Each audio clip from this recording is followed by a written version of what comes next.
अवधूत चिंतन श्री गुरुदेव दत्त.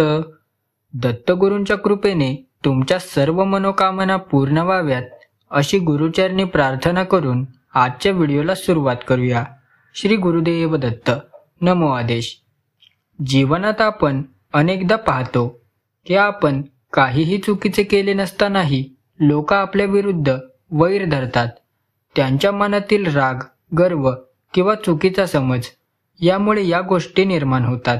दत्तगुरू सांगतात की हे वैर प्रत्यक्षात त्यांच्या मनाच्या अस्वस्थतेचं दर्शन असतं. आपल्याला त्याबद्दल अपराधी वाटण्याची गरज नसते, परंतु अशा प्रसंगी आपण संयमाने, शांततेने आणि श्रद्धेने राहिलो तरच आपण खऱ्या अर्थाने सुरक्षित होतो. दत्तगुरूंच्या कृपेने आपल्यावर होणारा हा नकारात्मक परिणाम नष्ट होतो आणि आपण अधिक सबळ होतो. नंबर 2. दत्तगुरू शिकवतात की दुसऱ्याच्या मनातील विचारांवर आपले नियंत्रण नसते. कोणी वैर धरले तरी त्यांचे भाव त्यांच्या गर्वातूनच येत असतात. आपण मात्र आपल्या वागणुकीवर आणि मनावर नियंत्रण ठेवू शकतो. वैर धरणाऱ्यांमुळे आपण अस्वस्थ न होता आपण गुरूंच्या मार्गावर ठाम राहावे. सत्य आणि साधना यात स्थिर राहिल्याने मन शांत होते. दत्तगुरूंचा संदेश स्पष्ट आहे. जगाच्या मतांवर लक्ष न देता आपली निष्ठा गुरूंच्या चरणाशी जोडावी. हे केल्यावर वैर धरलेले लोकही हळूहळू शांत होतात आणि आपली प्रगती अधिक तेजस्वी होते. नंबर 3. वैर ही नकारात्मक ऊर्जा असते. आपण ती ऊर्जा परतवून दिली तर आपणही त्या अंधाराचा भाग होतो. म्हणून दत्तगुरू सांगतात, द्वेषाला प्रेमाने उत्तर द्या. कोणी अपमान केला तरी आपण रागाने नाही तर शांततेने प्रतिसाद द्यावा. हे सोपे नाही, पण जप, साधना आणि श्रद्धेने शक्य होते. जेव्हा आपण आपल्या रागावर नियंत्रण मिळवतो तेव्हा आपण खऱ्या अर्थाने आत्मशक्तीकडे वाटचाल करतो. यामुळे आपले अंतःकरण शुद्ध होते. दत्तगुरूंची कृपा असली की अशा प्रसंगांमध्ये मनाची शांती कधीच हरवत नाही. नंबर 4. लोक वैर धरण्याचे एक कारण म्हणजे त्यांच्या अपेक्षा पूर्ण न होणे. आपण काहीही केलं नसतानाही ते विचार करतात, त्याने माझ्यासाठी का केलं नाही, आणि राग निर्माण होतो. दत्तगुरू सांगतात, अपेक्षा जितक्या कमी, शांती तितकी जास्त. म्हणून आपल्या वागण्यातही नेहमी सत्य, नम्रता आणि करुणा असावी. इतरांच्या मनाने प्रभावित होऊ न देता आपल्या साधनेवर लक्ष द्यायला हवे. दत्तगुरूंच्या मार्गदर्शनाने आपण जाणतो की खरा आनंद बाहेर नाही तर आपल्या अंतःकरणातील समाधानातच आहे.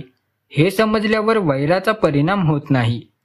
नंबर 5. राग किंवा अहंकार समोर आल्यावर त्याचा परिणाम आपल्या मनावर होऊ नये यासाठी दत्तगुरूंचा मंत्रस्मरण हा सर्वात प्रभावी उपाय आहे. श्री गुरुदेव दत्त. हे नामस्मरण मनात गुंजवले की अंतःकरणात स्थैर्य निर्माण होते. समोरच्याच्या नकारात्मकतेचा प्रभाव आपल्याला लागत नाही. जसे पाणी कमळाच्या पानावरून सहज निघून जाते, तसेच इतरांचा राग, वैर आपल्याला स्पर्श करू शकत नाही. दत्तगुरूंचे नामस्मरण म्हणजे अदृश्य कवच आहे. या कवचामुळे आपण जीवनातील कितीही कटू प्रसंगांना धैर्याने आणि शांततेने सामोर जाऊ शकतो. नंबर 6. दत्तगुरूंचा उपदेश आहे की क्षमा ही सर्वात मोठी साधना आहे. जेव्हा आपण कुणाला क्षमा करतो तेव्हा आपण आपला राग सोडतो आणि आपले मन हलके होते.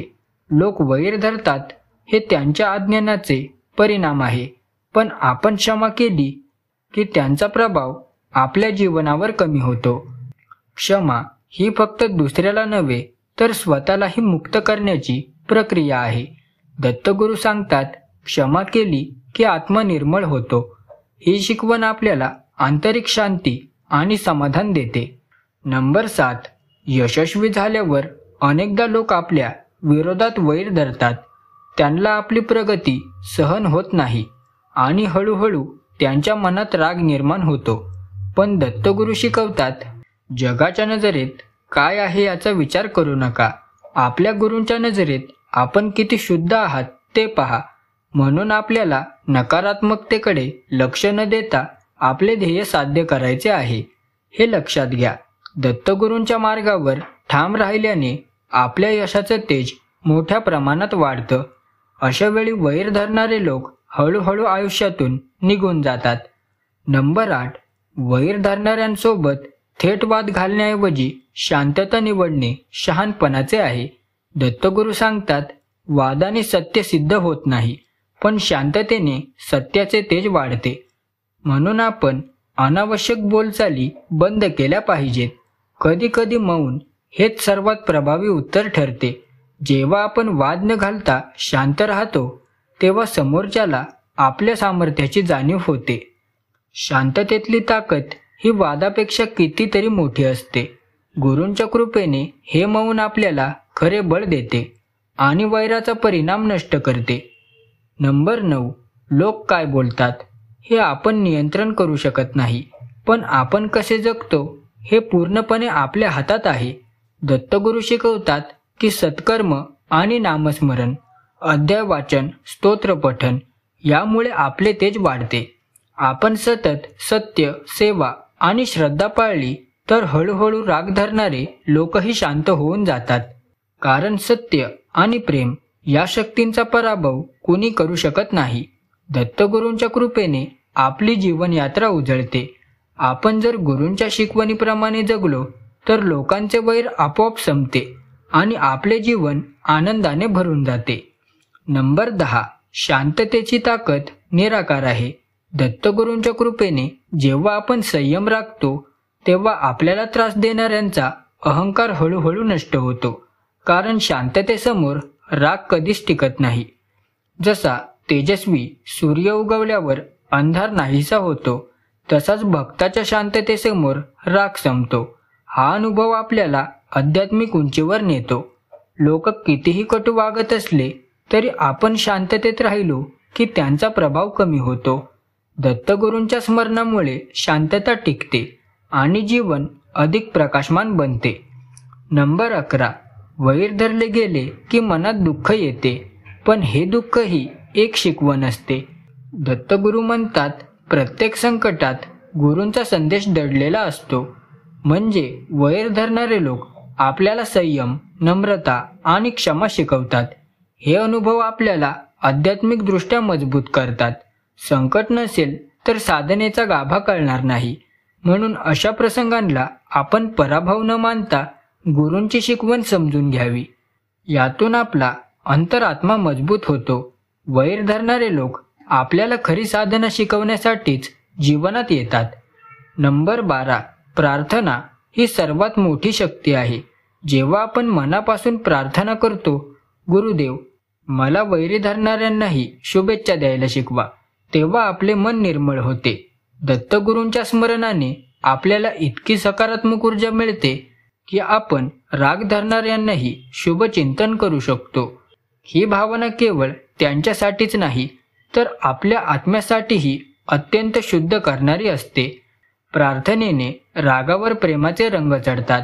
या शक्तीमुळे आपण हळूहळू वैराचे ओझे हलके करू शकतो. नंबर 13. वैर धरणारे लोक आपल्याला आयुष्य देतात, पण दत्तगुरूंची कृपा असेल तर त्यांचा त्रास आपल्याला कमी होतो. गुरु आपल्या भोवती अदृश्य कवच उभे करतात. या कवचामुळे कितीही राग समोर आला तरी आपण सुरक्षित राहतो. या संरक्षणाला अधिक सामर्थ्य द्यायचे असेल तर नियमित जप, पाठ, गुरुचरित्र वाचन आणि सेवेवर भर द्यावा. गुरूंची कृपा हीच खरी ढाल आहे. श्रद्धा, भक्ती या ढालीला अधिक मजबूत करतात. अशा वेळी वैर धरणारेही हळूहळू शांत होऊन जातात. श्री गुरुदेव दत्त. नमो आदेश. हा व्हिडिओ तुम्हाला कसा वाटला कमेंट करून नक्की कळवा. व्हिडिओ आवडला असेल तर व्हिडिओला एक लाईक आणि चॅनलला सबस्क्राईब करायला विसरू नका. तर चला भेटूया लवकरच पुढच्या व्हिडिओत.